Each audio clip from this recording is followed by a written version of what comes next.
दोस्तों, एक बार फिर आपका स्वागत है हमारे कार्यक्रम इंडियन अचीवर्स में।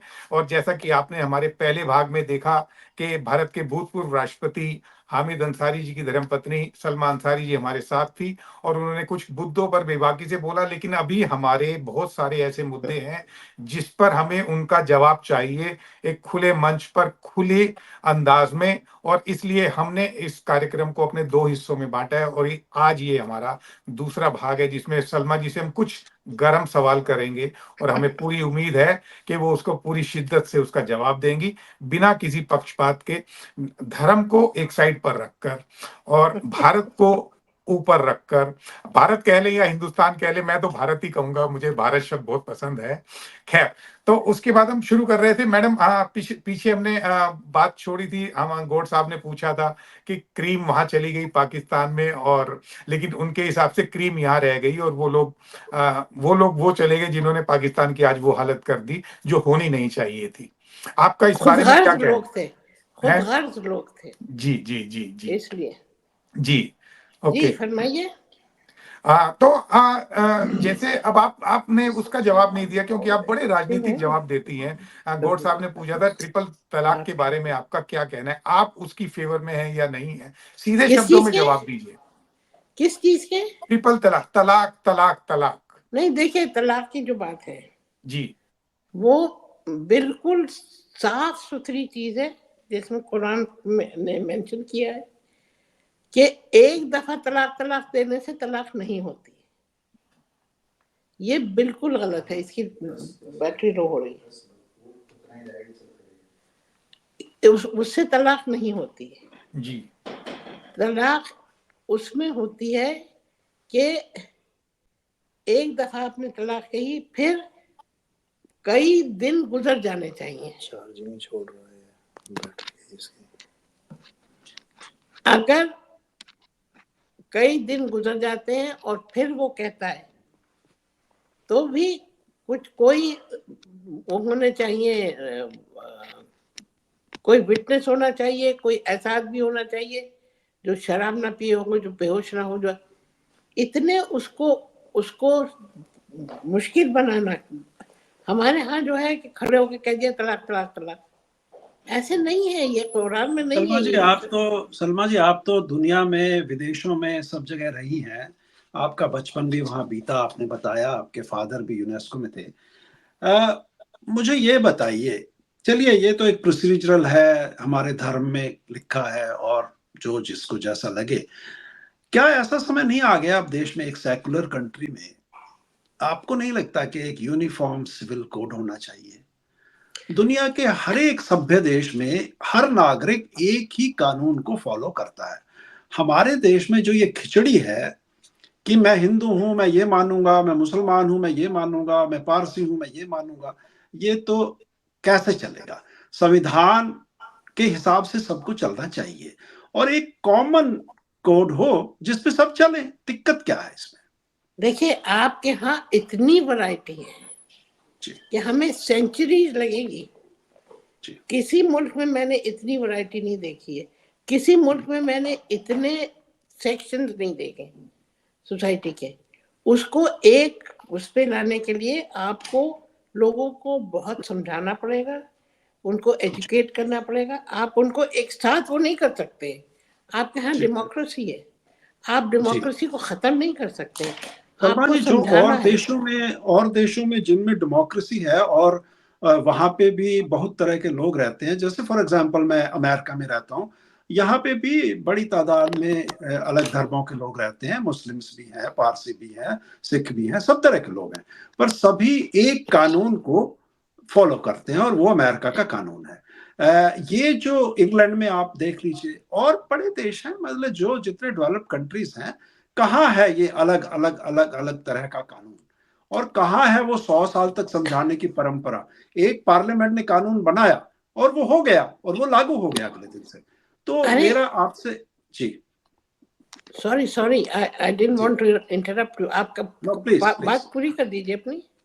नहीं, मैं यही कह रहा था कि ये कभी कभी ये बड़ा एक अजीब स्थिति लगती है कि ये चाचा नेहरू ही हमें दे के गए हैं, वो जो आपके स्कूल पे नाम लिखा है। और ये भी एक अजीब बात है, मेरे को सेकुलर ध्यान शब्द आ भी गया, उन्हीं मैं का दिया पिछले हुआ है। मैं पिछले दिनों वहां था पोर्ट ब्लेयर में और हरियाणा में फरीदाबाद में, और मतलब चाचा नेहरू बच्चे ही प्यार नहीं करते थे, कॉलेज के बच्चे भी प्यार करते थे चाचा नेहरू से, यूनिवर्सिटी के बच्चे भी प्यार करते थे चाचा नेहरू से, वो थे ही अस्पताल के इतने मरीज प्यारे। भी प्यार करते थे चाचा नेहरू से, सभी प्यार करते थे उनसे। तो हम्म। पर अब सवाल ये है कि जो कानून वो दे के चले गए हैं, कॉन्स्टिट्यूशन में इस तरह का प्रावधान था कि कुछ समय के बाद एक यूनिफॉर्म सिविल कोड होगा, अब वो हुआ नहीं, तो अब क्या देखिए करें? आपकी आपकी डेमोक्रेसी कितनी पुरानी है?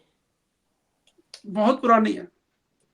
नहीं, आपके आपके ऊपर अंग्रेजों ने कब तक राज किया? कितने कितने सालों राज किया? जी 250 साल। 250 years। जी। जी छोटा नहीं होता वो। जी उसमें दिमाग बदल जाते हैं, उसमें जहनियत बदल जाती है, जी। उसमें तो देखने का तरीका बदल जाता है। हम्म, और हमने कभी ये नहीं सोचा कि कोई भी किसी किस्म का फॉर्म ऑफ गवर्नमेंट लाने से पहले हमको सही इंसान बनाना है। पहले वो एक क्यों ऐसा सोचेंगे? ऐसा वो तो राज करने हिंदुस्तानी आए हैं, वो बनाना थोड़ी है। ना सोचेंगे ये। नहीं, कोई वो नहीं सोचेगा, आपको हम्म। सोचना है। जी। जो अंग्रेज आके हमारे ऊपर राज करेंगे वो क्यों सोचेंगे? वो किस लिए सोचेंगे आपसे? मैं वही तो वो तो तभी तो हाँ, राज करेंगे जब तोड़ेंगे हमको हमको। सोचना है। जी। हमें बताना है कि अगर हमको इस मुल्क को चलाना है और इस मुल्क की तरक्की रखनी है और इस मुल्क को मॉडर्न उसमें लाके वो कर देना है, तो डेमोक्रेटिक तरीके से जो काम होगा वो। वैसे डेमोक्रेसी कहीं हर जगह चैलेंज हो रही है आजकल। जी अमेरिका में क्या हो रहा है कहीं जी वो तो it's being challenge everywhere. But the thing is कि अगर हमको अच्छा इंसान बनाना है, अगर हमको ऐसी दुनिया बनानी है जिसमें जो गांधी जी कह गए कि ईश्वर अल्लाह तेरो ही नाम, इसके इसके नगमे गूंजे, लोग एक दूसरे को इसलिए नहीं मारे कि वो हिंदू है या मुसलमान है या ईसाई है, लोग इसलिए ना मारे कि वो गरीब है। आपको एक ऐसी दुनिया बनानी है जो बन सकती है, जो एक जन्नत हो पूरी दुनिया के लिए, क्योंकि आपके पास इतना इल्म है। वो आपका मजहब जो है, जो सबका वो है, एक साए की तरह हमारे ऊपर है, उसमें इतनी ज्यादा गहराई है, उसमें इतने सारे रंग हैं, आप पूरी दुनिया को उसमें समा सकते हैं, जी। मगर तो आप तभी करते नहीं है। तभी तो सलमा जी, ये मोदी जी ने इस बार बोला है कि अगले 25 वर्ष में हम भारत को विकसित देश बना देंगे।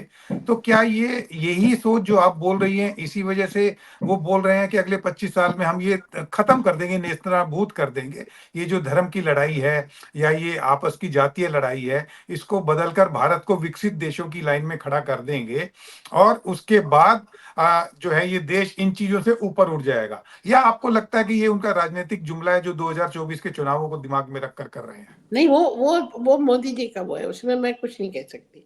उसमें मेरा, और मैं पॉलिटिक्स में जाना भी नहीं चाहती। मैं सिर्फ ये कहना चाहती हूँ कि जिसके दिल में इस मुल्क की मोहब्बत है, वो वही करेगा कि जो इस मुल्क के लिए अच्छा होगा, और जी। वही करेगा जो इसके बच्चों के लिए अच्छा हो। जो आज छोटे बच्चे हैं, कल वो बड़े होंगे, कल वो इस मुल्क को चलाएंगे। क्या आपने इस किस्म के उनके हाथ में हथियार दिए हैं कि जिससे वो मुल्क को चला सके? नहीं, जी। क्योंकि हमने उनको जो सबसे बड़ी, सबसे ज्यादा जो जो दौलत उनको मिलनी चाहिए थी, वो तालीम की थी। और तालीम की मतलब है कि कोई डिफरेंस नहीं है, चाहे मैं हिंदू हूँ, चाहे मुसलमान हूँ, चाहे मैंने बिंदी लगा रखी है या नहीं लगा रखी, उससे कुछ फर्क नहीं पड़ा। मैं इंसान हूँ, मेरे अंदर मोहब्बत होनी चाहिए, मेरे अंदर एक वो होनी चाहिए, जज्बा होना चाहिए कि दूसरे की मदद करूं। अगर मेरे छोटी सामने कोई सी छोटी सी बात, आपकी बात पर एक छोटी सी बात पूछना चाहता हूँ कि आपको लगता है कि 2014 के बाद ये चीजें थोड़ा सा कम हुई हैं, चाहे उसमें आप धार्मिक दंगे कह लो या कट्टरवाद कह लो या हिंदू मुसलमान के बीच की दूरी कम हुई है या नहीं हुई है? इस लाइन पर ये राजनीतिक सवाल नहीं है, ये एक समाज को देखते हुए मैं सवाल कर रहा हूँ आपसे। नहीं नहीं, देखिए, हिंदुस्तान इतनी बड़ी सोसाइटी है, इतने ज्यादा लोग हैं, ये हिस्सों में बटे हुए, कुछ जगह ये कुछ है ज्यादा, कुछ कहाँ कुछ और है। ये आप एक पूरी पिक्चर जो निकलती है वो बहुत मिक्स पिक्चर है। कुछ लोग जो ज्यादा पढ़े लिखे हैं वो कुछ और तरह से सोचते हैं, कुछ लोग जो मजहब को ज्यादा वो करते हैं। तो हमारे यहाँ अभी इस किस्म की पिक्चर निकल के नहीं आई है जो एक तरह की पिक्चर हो। उसके लिए वक्त लगेगा और उसके लिए हमारे यहाँ इस किस्म की सोच होनी चाहिए कि हम तालीम को किस तरह आगे बढ़ाएं, क्योंकि सिर्फ तालीम ही इस मुश्किल को आसान कर सकती है और कोई चीज नहीं आसान कर सकती। सलमा जी, मेरा एक छोटा सा प्रश्न है, आपसे बढ़िया कोई उसका उत्तर नहीं दे सकता। ये बताइए, मुस्लिम समाज में स्त्रियों की क्या हालत है आज के दिन?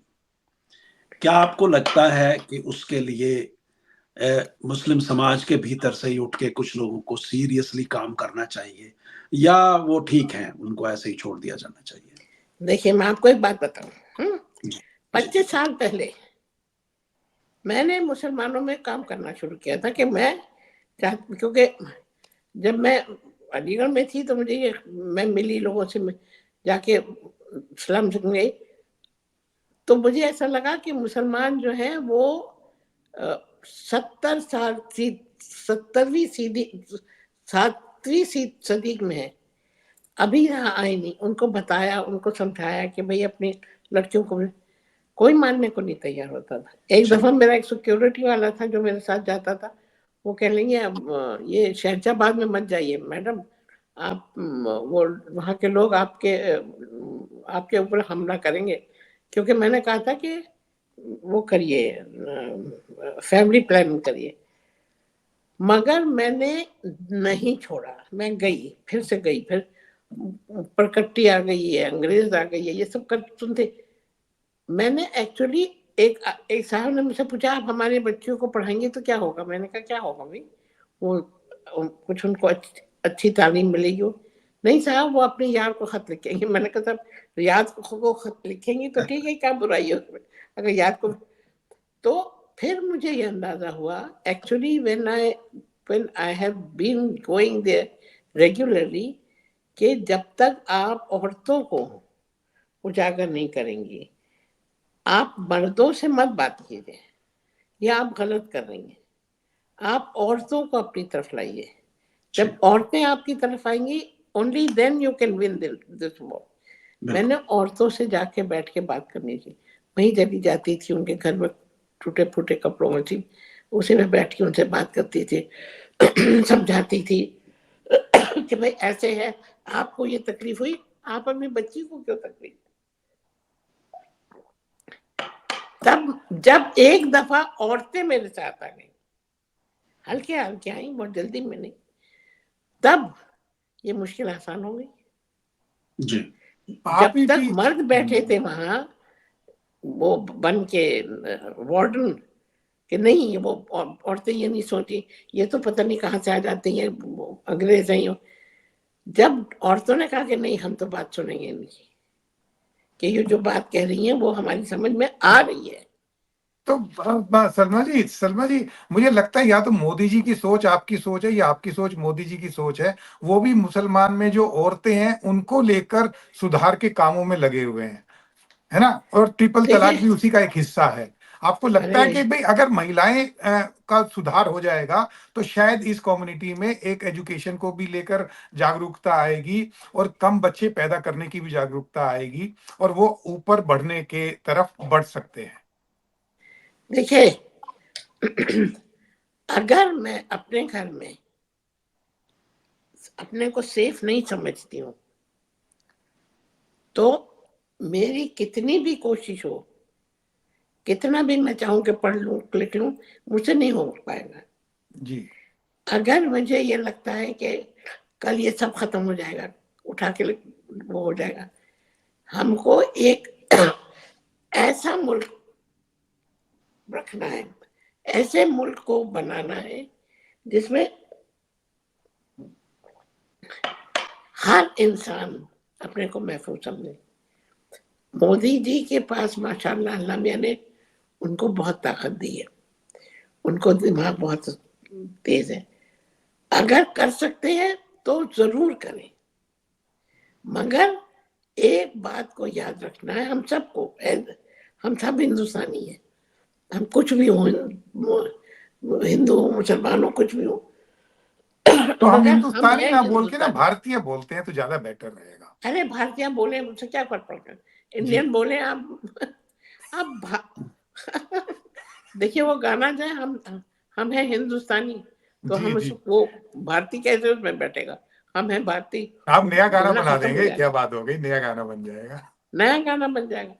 तो जब नया गाना बन जाएगा तब बताइएगा। ठीक है, ठीक है। नहीं मगर बात यही है, देखिए जी लेट्स, अगर औरत अपने घर में महफूज है तो she gives her best to her family. अगर उस औरत को तक वो है परेशानी है कि कहीं से कुछ हो जाएगा, मैं रेप हो जाऊंगी, ये कुछ हो जाएंगे, तो वो कभी भी अपने खानदान को बेस्ट नहीं दे सकती। मैं कितने स्लम्स में गई, कितने घरों में गई, हिंदुओं के यहाँ भी मुसलमानों की भी, जहाँ औरत थोड़ी ठहराव में थी, जरा अपने में अपने को मजबूत समझती थी, वहाँ सब अच्छा था।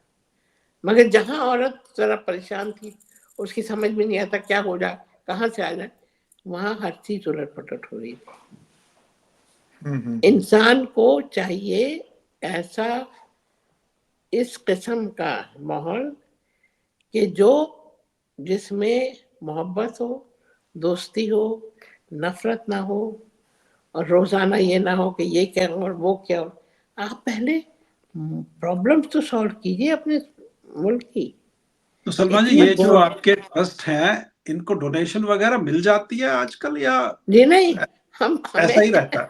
ना हमारी हमें तो हर वक्त मैं बिल्कुल फ्री पढ़ाती हूँ ना, मेरी हर चीज फ्री है।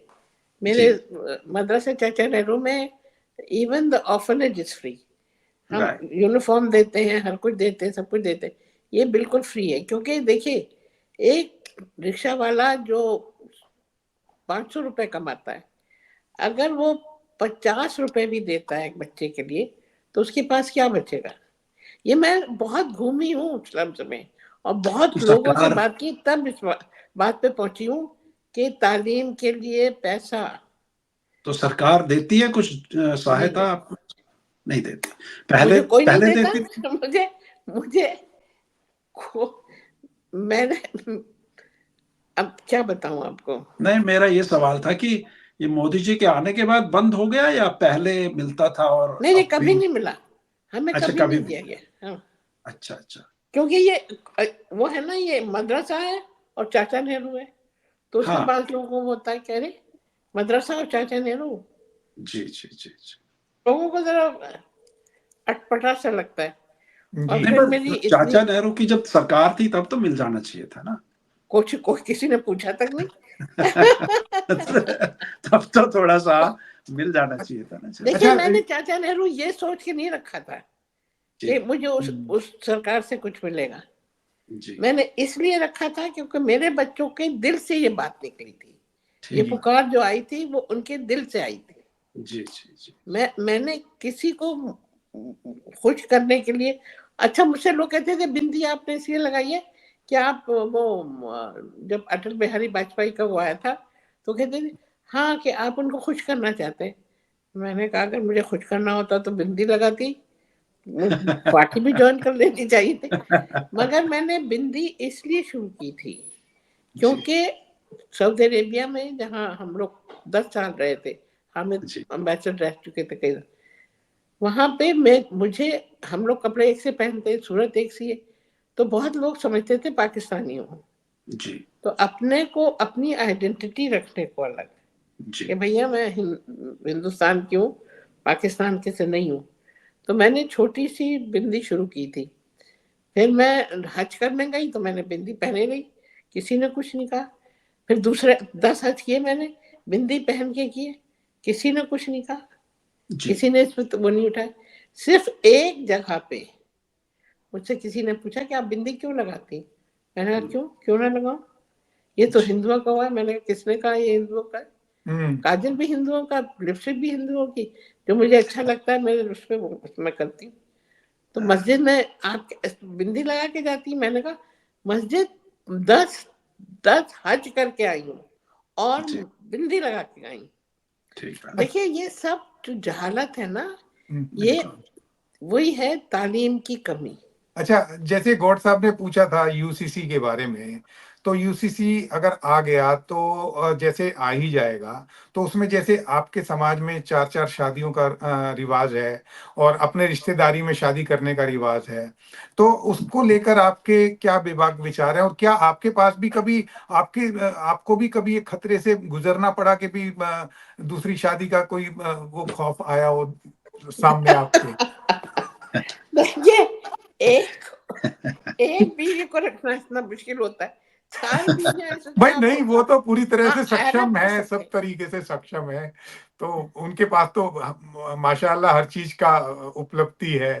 तो आपके जिस दिन वो शादी करना चाहेंगे, मैं पहली होंगी कि उनसे कहूंगी जरूर शादी कर लो। अच्छा, आप भी रहेंगी साथ में? मैं रहूं या ना रहूं वो तो मेरी वो है, मगर अगर कोई शादी करना चाहते हैं तो who am I to stop him? भाई आपसे उनकी नहीं बनती है और आप वो चाहते हैं कि भाई, तो अगर वो करना चाहते हैं तो करें। नहीं, वैसे कभी ऐसी नौबत आई, कभी लड़ाई हुई और उन्होंने बोला तलाक तलाक तलाक, मैं दूसरी शादी कर रहा हूँ? अब तक तो नहीं आई। चलो, हम तो चाहते हैं कि ना आगे ही हो। आएगी तो आपको जरूर बता दूंगी। नहीं, ऐसी क्यों आए? हम तो चाहेंगे नहीं ऐसी स्थिति आए कभी भी। नहीं देखिए, एक्चुअली दूसरी शादी की बात जो होती है ना जी, वो ऐसे ऐसी सोसाइटी में होती है।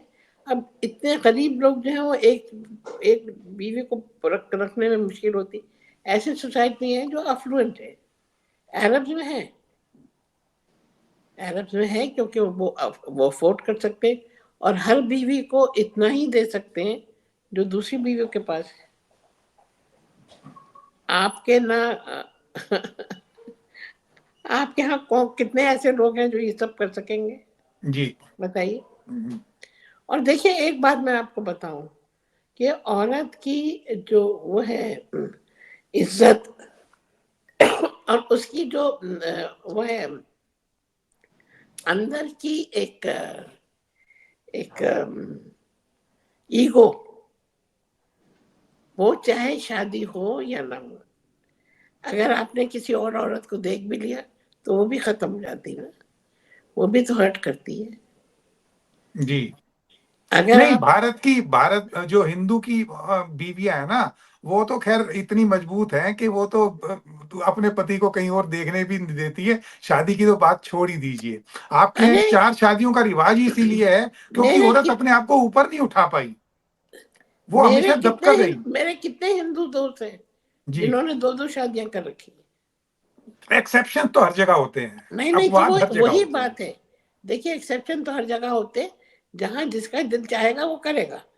पर वो मैं तो रोक सकती हूँ ना आप रोक सकते। सलमा जी, हिंदुओं में तो हिंदू मैरिज एक्ट जो है उसके तहत दूसरी शादी करना तो कानूनन जुर्म है, सजा हो जाती मगर है। लोग करते, अब वो फिर भी तो लोग जुर्म करते कर रहे हैं, वो तो चोरी भी करते हैं लोग, तो पर फिर आपके यहाँ तो जुर्म नहीं है, वो एक नॉर्म है, उसको कोई मगर टोकेगा। कितने लोग करते? आप मुझे बताइए हाँ, वो कि एक अलग अपने चारों तरफ देखिए कितने लोगों ने कर रखी है। देखिए ये एक सोशल वो होता है। जब जब वहां इस्लाम आया था तो वहां की सोशल जो वो थी दिशा थी वो दूसरी थी। जी अब दुनिया बदल गई है, हालात बदल गए हैं, तो उनके साथ थोड़ा बहुत तो आपको जमाने के साथ चलना है कि नहीं? चलो, चलना है, जरूर चलना है। इससे हटकर अब थोड़ा सा, चूंकि आज पूरा भारत देश राममय हो रहा है और वो एक ऐसी जगह पर राम मंदिर बना है जहां पर पहले बाबरी मस्जिद थी। मेरा आपसे सीधा सवाल है, आप निजी तौर पर क्या आपको ये जस्टिफाइड लगता है कि बाबरी मस्जिद तोड़कर मंदिर बनाया गया या बनना अरे चाहिए था? अरे साहब, हमारा अल्लाह मस्जिद में नहीं बंद है। वो तो किसी का भी नहीं है। देखो, ये नहीं नहीं चार नहीं दीवारी है, नहीं ये नहीं बात नहीं, है मेरी मुद्दे बात की। सुनिए, मेरी जी बात सुनिए। जी आपको मस्जिद में, मंदिर में ये रखना पड़ता है, वो रखना पड़ता है। हमारी मस्जिद, मैं जब हम मैं हज कर रही थी तो फजर की नमाज का वक्त हो गया, मैं सड़क पे से चल रही थी। जहां नमाज का वक्त होता है आपको वहीं खड़े होकर नमाज पढ़नी पड़ती। जी तो गंदी सड़क पे हम लोगों ने खड़े होकर, देखिए अगर आपका खुदा मस्जिद में है, आपको अगर मैं खुश कर देती हूँ, हम लोग साथ रह रहे हैं, आप मेरी दोस्ती है आपसे, वो है, अगर आप ये चाहते हैं कि भाई ये हमको दे दो, तो मैं कहूँगी ले लो, क्योंकि मेरा खुदा जो है वो उस मस्जिद में कैद नहीं है। मेरा खुदा तो मेरे दिल में, मेरा खुदा तो जहाँ मैं खड़ी हूँ वहाँ है। अगर मैं यहाँ खड़े होकर नमाज पढ़ लूँ तो मुझे कोई नहीं रोक सकता। मैं कहीं भी, वो रेगिस्तान हो चाहे चाहे जंगल हो चाहे कहीं भी हो, मैं खड़े होकर नमाज पढ़ सकती हूँ। मुझे कोई और ये करने की कोई जरूरत नहीं है, मुझे मूर्ति की जरूरत नहीं है, मुझे इसकी जरूरत नहीं। तो ये फिर मैं आपको दोस्त समझती हूँ, एयरपोर्ट्स पे मैं आपको दोस्त समझती हूँ, और आपको जरूरत है तो मैं कहूंगी हाँ जरूर दीजिए। नहीं, तो आपको फिर ये जगहों की जरूरत है। एयरपोर्ट्स पे डेडिकेटेड नमाज पढ़ने के क्यों बनाए जाते हैं? क्या बाकी होते चीजों के तो नहीं बनाए जाते? क्या? एयरपोर्ट्स पे नमाज पढ़ने के लिए डेडिकेटेड कैबिन बने होते हैं, किसी और धर्म के लिए नहीं बने होते। आपने देखा होगा, है ना? तो वहां क्यों बनाते हैं? वो तो कहीं पर भी नमाज पढ़ सकते हैं फिर, लेकिन इसलिए वहां क्यों बनाते, मैं बनाते हैं? आपको बताती हूँ। जी जी क्योंकि एक तो आपको वजू करनी पड़ती है, नमाज में पढ़ने के लिए आपको ये सब धोना पड़ता है, पाँव धोने पड़ते हैं, सर पे से यहाँ से हर चीज से वो करना पड़ता है। ओके दूसरे आपको पाक साफ कपड़े पहनने पड़ते हैं। ये 2-3 चीजें हैं जो आपको करनी होती हैं, इसलिए जी आपको अलग जगह दे दी जाती है, नहीं तो आपको तो नमाज कहीं नहीं पढ़ सकते। जी मैं एक दफा गई थी वो देखने, जश्न खुसरो, और मेरा रोजा था, और मैं देख रही थी कहाँ नमाज पढ़ूं। तो एक वो पुलिस वाला खड़ा था, वो कहने लगा आप यहाँ नमाज नहीं पढ़ सकती, वो आ रहे हैं, कोई मिनिस्टर आ रहे हैं। तो मैंने कहा कोई भैया कोई कोना बता दो मैं नमाज पढ़ लूँ। तो उसने एक कोने में मुझे कहा कि यहाँ पढ़ लीजिए आप। मैंने वहाँ नमाज पढ़ ली, मुझे जो वक्त पे मुझे नमाज पढ़नी थी वो मैंने पढ़ ली, मेरे दिल को सुकून रहा।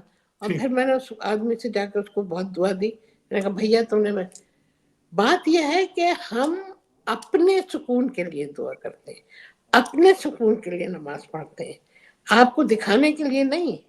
हम अगर वजू करते हैं, वो करते हैं अपनी सफाई के लिए करते हैं, पाँव धोते हैं कि हम गंदा पाँव लेके अंदर ना जाए जहाँ। ठीक ठीक तो उस वजह से उसको ओके ओके थोड़ा अलग करना पड़ता है। लेकिन उसने मुझसे कहा आप उस कोने में पढ़ लीजिए, मैंने पढ़ ली चुपचाप, और मुझे सुकून मिला कि मेरा रोजा था और मेरी नमाज कज़ा नहीं हुई। ठीक ठीक है जी, बताइए और बताइए। गौड साहब। नहीं, मेरे ख्याल में तो आज बड़ी बेबाकी नहीं से नहीं, अभी हैं सर, 2-3 सवाल हैं सलमान अभी जी तो। ने हाँ हाँ अभी है। तो सलमा जी, आपने बातचीत में मुझे बताया था कि आपकी जब नई नई शादी हुई, थोड़ा सा हल्का करते हैं माहौल को, कि शादी हुई तो आपके यहाँ पर भी घूंघट निकालते हैं और आपने उपलों में भी खाना बनाना वहीं पर सीखा, आपको खाना बनाना नहीं आता था, है ना? नहीं आता तो था, नहीं आता था, ओके मुझे ओके खाना बनाना नहीं आता था। और मैं हॉस्टल में रही थी तो मुझे ऐसे भी, और वहां पे ये तरीका था कि जो नई बहू आती थी वो कुछ ना कुछ खीर या कुछ बना के खिलाती थी, जी वो मुझे आता नहीं था। तो मेरा मेरी रेपुटेशन मेरे मेरे ससुराल में बहुत खराब हो गई थी। तो फिर मैंने सोचा कि भाई यहाँ कुछ करके, वहां पे एक जन्नतुन बुआ थी, नौकरानी थी। मैंने कहा जन्नतुन बुआ मुझे रोटी पकाना सिखा दी। तो उन्होंने कहा दुल्हन जब तक हाथ नहीं जलेगा तब तक रोटी पकानी नहीं आएगी। मैं कहा ठीक है, हाथ जला लूंगी, रोटी तो। इतना घूंघट, लकड़ी, उपले, उपले कंडे, उपले और मैंने रोटी सीखी। मगर मैं आपको एक बात बताऊं, उससे मुझे कितना फायदा हुआ। जब हमारी पोस्टिंग हुई बेल्जियम में, तो बच्चे कहते थे रोटी चाहिए, कीमा पका सकती थी, अब रोटी कैसे करूं?